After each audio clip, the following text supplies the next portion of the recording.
Hi, I'm glad you joined me to take a look at artificial intelligence in the K12 classroom. My name is Mary Krause, and I'm a District Instructional Technology Specialist with Chesterfield County School District. Let's get started. So today we'll talk about what AI is, as well as what generative AI is, how teachers and students can benefit from it, and what possible challenges we may have with AI in our educational environment.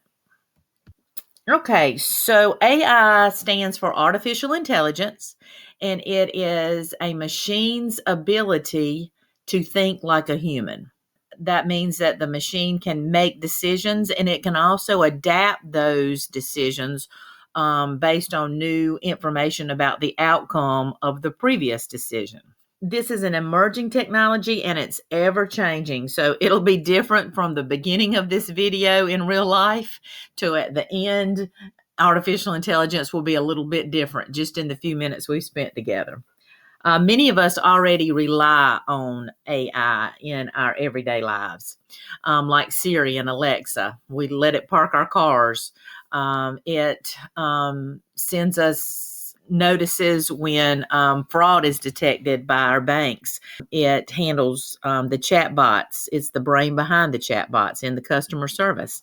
And it handles the facial recognition that you have on the security of some of your devices. Chat GPT, Google Bard, Claude, and Chat. These let us interact with the AI knowledge base.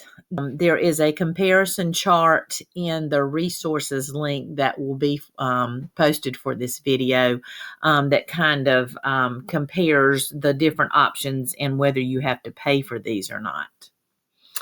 What is generative AI? Generative AI is not just simply combing over a lot of resources and algorithms, getting them together, and then presenting you with what it's found. It is actually creating new content. First of all, ChatGPT generates all types of information based on like a conversation you have with them because it's a chatbot. DALL-E 2 generates custom art. Copilot generates computer code programming in different programming languages. And Soundful is a music generator. This is an example of what DALL-E 2 did with the prompt to generate an image of a butterfly perched on the snout of a sleeping dragon. This one is in vapor style, but they wanted an astronaut who's lounging in a tropical resort in space. Really and truly, the sky's the limit when it comes to personalizing and creating things that are your own masterpieces. All right, now I would like to show you what ChatGPT can do, and I'm doing this at the risk of losing you right here because you might cut the video off and go straight into ChatGPT. So let's move over to it. ChatGPT, you can access that from the website openai.com. That's openai.com. And I already have a free account connected with my district Google credentials. So you can go to try here if you'd like to, but I'm just going to go ahead and log in. And, all right, I'm going to do ChatGPT. It brings up an interface that allows me to type a message. In order to show you this content quickly, I'm going to start out by showing you something that I did earlier today. This is the transcript of what it gave me from what I did earlier. So what I did, what it shows right here are the prompts. I said, create a 5-question quiz on 2-digit multiplication and hit enter. And then it brought me back all of this information. Now, I know you know how to do a quiz, but you know at the end of the day, sometimes it's hard to get your brain to just slow down long enough to actually get the information on the paper. So that's that. Okay, what if I decided that really doesn't look like what my 4th graders can handle? So my prompt was make it 4th grade. This is like a conversation you're having with somebody. So you don't have to remind them that this is a 2-digit multiplication test quiz because you've already been talking to them about it. So that's what a chatbot does. So it says, okay, here it is, and it gives me a little bit different quiz based on that grade level that I asked for. But now is really cool because I can say, make it DOK 3, depth of knowledge 3. And it says, okay, well, here you go. Here's this information with making sure that you have the right depth of knowledge. And it gives you, of course, the answers. I said, tell me the South Carolina fourth grade standards that are associated with this quiz. And it brought back what it thought it was. Now, the reason I wanted to show you this, particularly down below, it's always a good idea to consult the latest version of the standards by South Carolina, it says.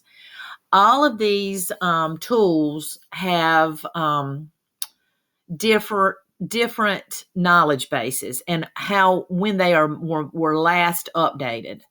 For ChatGPT, that's one of the drawbacks. It does not have current information in its knowledge base that it uses as its brain. It is back to September 2021. So if I were to ask, as you see in my history over there, what the NFL rankings, it told me it was not available because it's not current up for current rankings. So you need to keep that in mind, but it still can do a lot of things. Different tools have different cutoff dates for content. What if I wanted to write a letter to the parents and tell them we're working on multiplication and I want to give them ways to reinforce this skill? And so it did that. So what if I said, well, I'd really like some more concrete, ways of how to reinforce. So how about some activities? So then this is an activity. Create a flashcard and keep score. Do some baking with your kids and have them help you with the measurements that are fractions. So all of those are really cool things. All right, here's something for our ELA people. Write the first paragraph of a short story about Junie B. Jones meeting Captain Underpants. And it does that, as you see. It says it has a nice little introduction, but I think it probably is using some words that some of my students would not understand. So I tell it to make that for first grade. So it kind of brings tones down, waters down some of the vocabulary that it was using. And then I say, well, there's some of them are still going to sit there and not have any idea what to write. So I said, what are some questions to help students finish the story? And it gave some thought-provoking questions. This is a starting point for what you can then craft and mold. So you have to check for its accuracy. You have to check for it that it is not biased. Because it is gathering web resources. And as we know, everything on the internet is not correct and unbiased. So we want to make sure that we definitely protect our students and that we teach them to critically look at what is brought back by artificial intelligence. But it is a good starting place, and it really helps with writer's block. Technology will never replace great teachers. But in the hands of great teachers, technology can be transformational.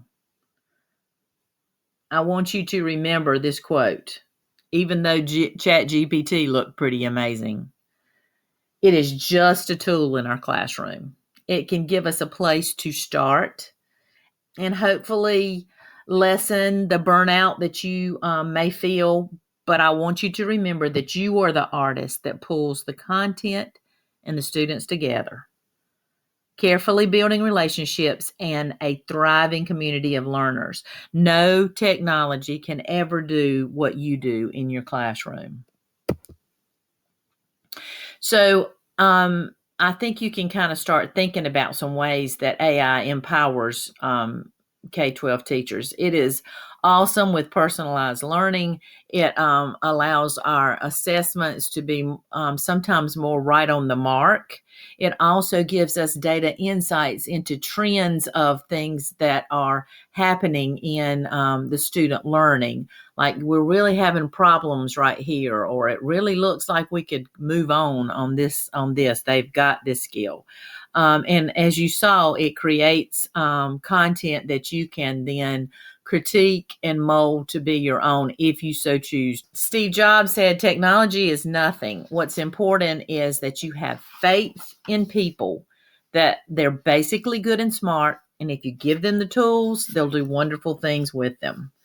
Student access to AI is complicated and it's worrisome to us, but it is a tool that can give them a powerful and a beautiful voice that they may not have found before.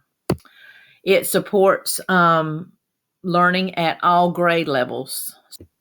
All right, the youngest learners, we have adaptive software so that it goes, if it needs to go back and reteach something from a prior grade level, it will. We've seen this in IXL. We saw it can give great prompts and start them going on interactive storytelling and math adventures. It can help us recognize, we see in a mirror where it can recognize, and with speech recognition, problems with phonetics that they are dealing with. In elementary school, it allows them to broaden their horizons and to be able to go on virtual field trips pretty much anywhere. By the way, streamable learning that is available to us in South Carolina has a lot of virtual field trips all around the world, not just in South Carolina. So you can talk to your district instructional technology specialist, and they'd be glad to give you information about that. Middle school grades, those are challenges.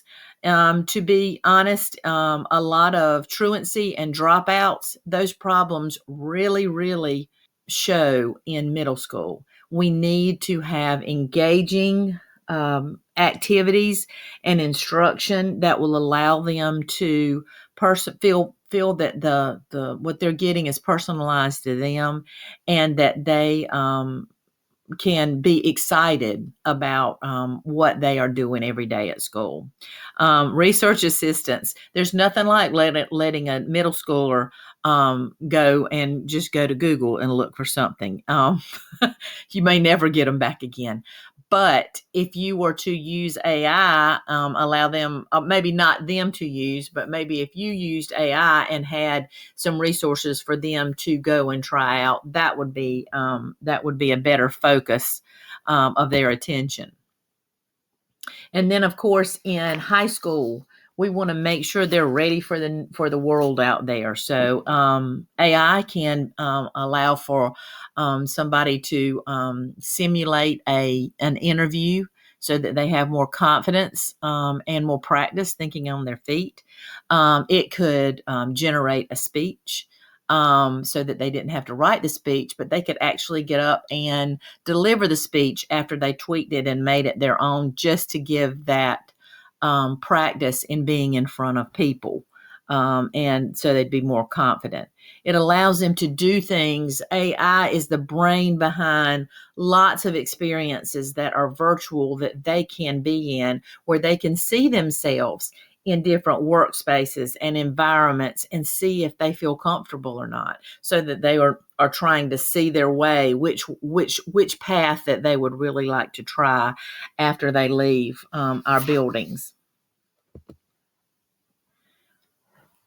Anytime that we have growth, we feel a little nervous. So that's natural. If we didn't, we wouldn't be taking the proper precautions that we need to when we do want to bring something new into our schools. The challenges that AI, or pain points that AI may cause, is it can have overreached into data privacy of our staff as well as of our students.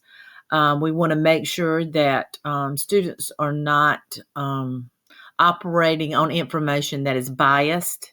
Plagiarism is a big one, and there are lots of resources that tell you how you can try to minimize that. As I told you, these tools are only as good as the data that it's based on, so there can be inaccuracies.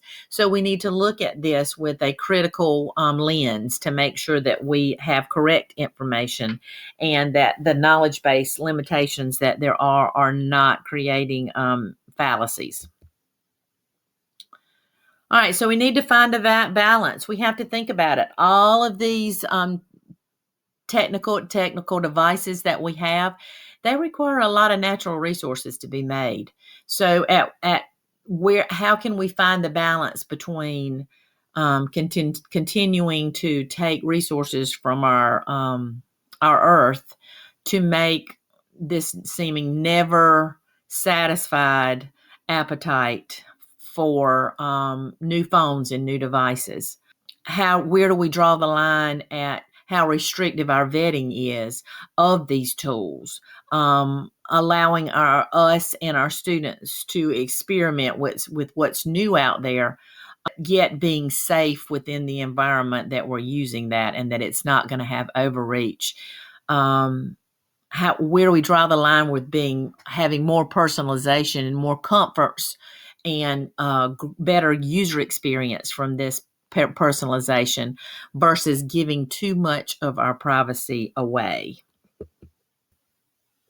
Thank you so much for watching this. This is a big topic. It is an emerging topic, and I appreciate it for hanging in there with me. And I hope this sparks some conversations in your school and in our district. There is one more thing that I want to show you before I cut you loose. I wanted to make sure you knew that on our district website, if you go to employees and then find the instructional technology support for staff, there is an instructional technology page that has information and aids for you, how you can use different educational technology in your classroom, and AI will be one of the icons that you will find there. That this video, as well as the resources for this video, will be under that icon.